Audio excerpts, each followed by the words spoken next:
Hello everyone, welcome back to my YouTube channel. आज का हमारा मैथ्स का जो क्वेश्चन है वह इस प्रकार से है। वह कौन सी सबसे बड़ी संख्या है जिसके द्वारा 1553 एवं 2175 को भाग देने पर क्रमशः 3 एवं 5 शेष बचे। ओके, तो हमें इस क्वेश्चन में क्या फाइंड करना है? तो वह सबसे बड़ी संख्या फाइंड करना है, ज्ञात करना है, जिसके द्वारा 1553 एवं 2175 को जब भाग दिया जाए तो क्रमशः जो शेष फल है वो 3 और 5 बचे। ओके, क्वेश्चन के लिए जो ऑप्शन है वह इस प्रकार से है। Option A 310, option B 350, option C 410 और ऑप्शन डी 450। ओके, तो चलिए इस प्रकार के क्वेश्चन को कैसे सॉल्व किया जाता है, कैसे बनाया जाता है, उसको सीखते और समझते हैं। ओके, तो सर्वप्रथम हम लोग क्या करेंगे, क्वेश्चन में जो भी चीज़ें दी हुई है उसको हम लोग नोट डाउन कर लेंगे। तो चलिए नोट डाउन करते हैं। नोट डाउन करने के लिए मैं यहाँ पर लिख देता हूँ, दिया है क्वेश्चन में सबसे पहली चीज़ क्या दी हुई है। तो क्वेश्चन में सबसे पहली चीज़ दी हुई है संख्याएं। ठीक है, इसलिए हम यहाँ पे लिख सकते हैं संख्याएं बराबर। तो क्वेश्चन में संख्याएं दी हुई है 1553 व 2175। ओके, वहीं क्वेश्चन में अगली चीज़ क्या दी हुई है? तो क्वेश्चन में अगली चीज़ दी हुई है शेषफल। ठीक है, तो शेषफल कितना दिया हुआ है क्वेश्चन में? तो शेषफल बराबर दिया हुआ है क्वेश्चन में 3 व 5। ओके, वही क्वेश्चन में हमको क्या फाइंड करना है, इसकी बात करें तो इस क्वेश्चन में हमको फाइंड करना है सबसे बड़ी संख्या। ठीक है, वह सबसे बड़ी संख्या जिससे 1553 को और 2175 को जब भाग दिया जाए तो शेषफल क्रमशः 3 व 5 बचे, वह संख्या हमको ज्ञात करनी है। ठीक है, इसलिए सबसे बड़ी संख्या बराबर क्या हो जाएगा, यहाँ पे हो जाएगा क्वेश्चन मार्क, क्योंकि हमें इसको फाइंड करना है। ओके, चलिए आगे चलते हैं। अब आगे हम लोग क्या करेंगे, तो जो संख्याएं दी हुई है उनसे हम उनकी जो शेषफल है या जो शेष है उनको माइनस कर देंगे। ठीक है, क्या करेंगे, तो संख्याओं से उनके शेषफल को हम पहले माइनस करेंगे, घटा देंगे। ठीक है, चलिए घटा देते हैं। तो पहली संख्या हमारे पास दिया हुआ है 1553। ठीक है, और इस संख्या का शेषफल दिया हुआ है 3। ठीक है, तो इसके शेषफल को हमको क्या करना है, इस संख्या से घटा देना है। चलिए घटाते हैं। तो 3 में से 3 को जब घटाएंगे तो वैल्यू क्या आएगा, मान क्या आएगा, तो यह आएगा 0। 5 का 5 आ जाएगा, यहाँ पर भी 5 का 5 आ जाएगा और 1। इस प्रकार से संख्या से शेषफल को घटाने पर जो अभिष्ट संख्या आ रहा है वो आ रहा है 1550। ठीक है, इसी प्रकार से जो दूसरी संख्या दी हुई है उससे भी हम क्या करेंगे, उसके शेषफल को घटा देंगे। तो चलिए दूसरी संख्या को भी हम लिख लेते हैं। तो क्वेश्चन में दूसरी संख्या दी हुई है 2175। ठीक है, इसका शेषफल कितना दिया हुआ है, इसकी बात करें तो इसका शेषफल दिया हुआ है 5, जिसको हमें संख्या से माइनस करना है, घटाना है। ठीक है, तो 2175 से जब 5 को घटाएंगे तो मान कितना आएगा, तो मान आएगा 5 में से 5 जाएगा 0, 7 का 7, 1 का 1 और 2 का 2। इस प्रकार से 2175 से 5 को जब माइनस करेंगे तो हमारे पास जो अभिष्ट संख्या आएगी माइनस होने के बाद में या करने के बाद में वो होगा 2170। ठीक है, ओके। अब चूंकि हमको क्वेश्चन में सबसे बड़ी संख्या ज्ञात करनी है इसलिए हम यहाँ पर मानेंगे। ठीक है, मैं यहाँ पे लिख देता हूँ, माना कि सबसे बड़ी संख्या x है। ओके, ये हम मान लेते हैं। ठीक, तब यहाँ पर मैं एक सूत्र लगा दूंगा, तब सबसे बड़ी संख्या बराबर क्या हो जाएगा, तो ये हो जाएगा अभिष्ट संख्याओं का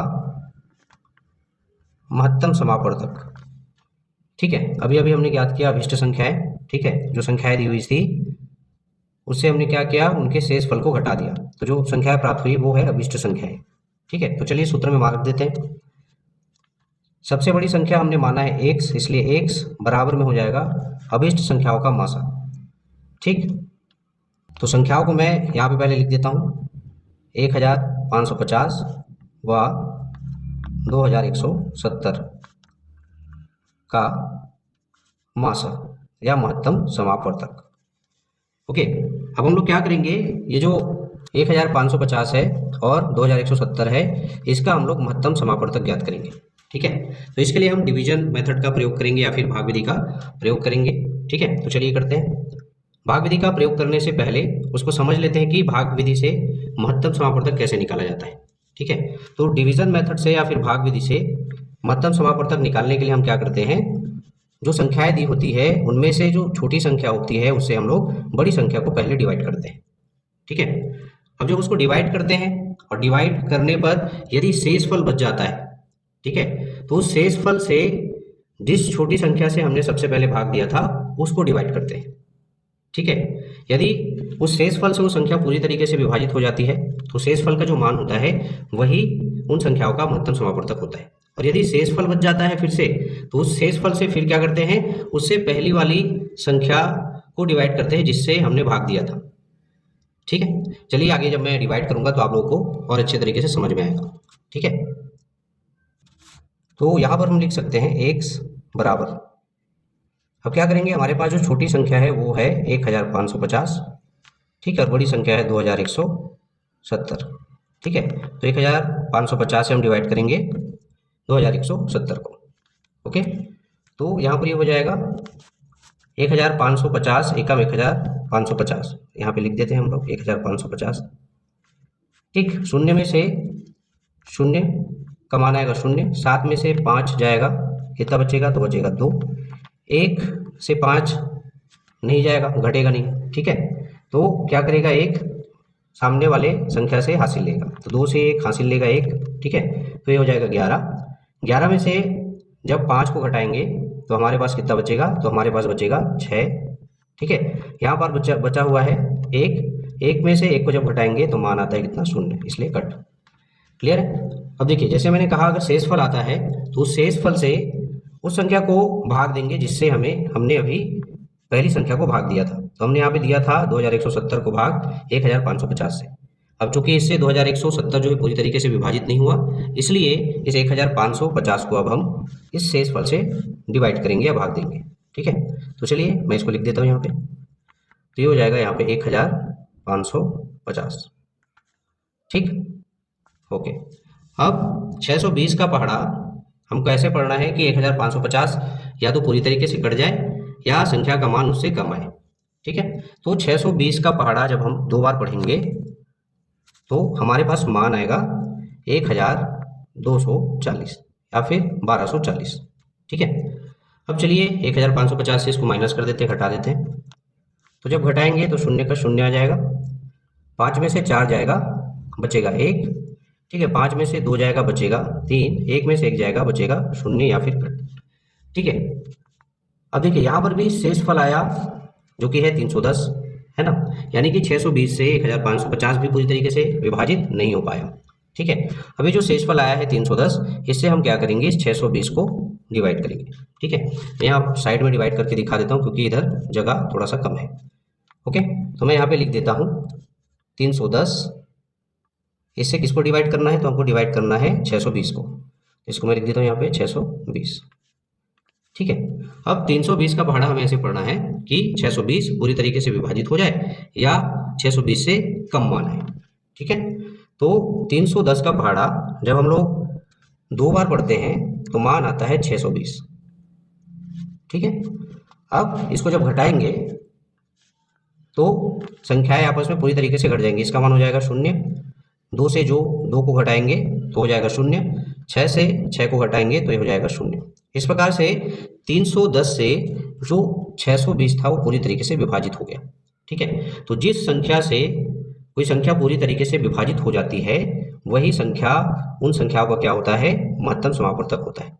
यानी कि 1550 और 2170 का जो महत्तम समापवर्तक होगा वो कितना होगा, तो वो होगा 310। ठीक है, यानी कि x का जो मान आएगा वो कितना आएगा, x का मान बराबर आएगा 310। और x को हमने क्या माना था, तो x को हमने माना था सबसे बड़ी संख्या जिससे 1553 एवं 2175 को भाग देने पर शेष फल क्रमशः 3 व 5 बचेगा। ठीक है, यही हमारे इस क्वेश्चन का क्या होगा, आंसर होगा। ये क्या आया, 1550 और 2170 का महत्तम समापवर्तन। क्लियर है? ओके, अब चलिए बारी आती है ऑप्शंस की तरफ चलने की। ऑप्शंस की तरफ चलते हैं और देखते हैं कौन से वाले ऑप्शन में 310 दिया हुआ है। ओके ओके, जब हम लोग ऑप्शंस की तरफ आते हैं तो हम देखते हैं कि हमारे ऑप्शन नंबर ए में 310 दिया हुआ है, यानी कि इस क्वेश्चन का जो राइट आंसर होगा वो होगा ऑप्शन नंबर ए 310। ठीक है, वह कौन सी सबसे बड़ी संख्या है जिसके द्वारा 1553 एवं 2175 को भाग देने पर क्रमशः 3 एवं 5 शेष बचे। तो वह सबसे बड़ी संख्या कौन सी होगी, तो वह सबसे बड़ी संख्या होगी 310। क्लियर है? ओके, आशा करता हूँ आप लोगों को इस प्रकार का क्वेश्चन कैसे सॉल्व किया जाता है, कैसे बनाया जाता है, वह बहुत अच्छे तरीके से समझ में आया होगा तथा यह वीडियो जो है आप लोगों के लिए यूजफुल और हेल्पफुल दोनों साबित होगा। इसी प्रकार के इंपॉर्टेंट क्वेश्चन को लेकर, इंपॉर्टेंट टॉपिक को लेकर मिलते हैं हमारे नेक्स्ट वीडियो में। तब तक के लिए धन्यवाद। Thank you so much.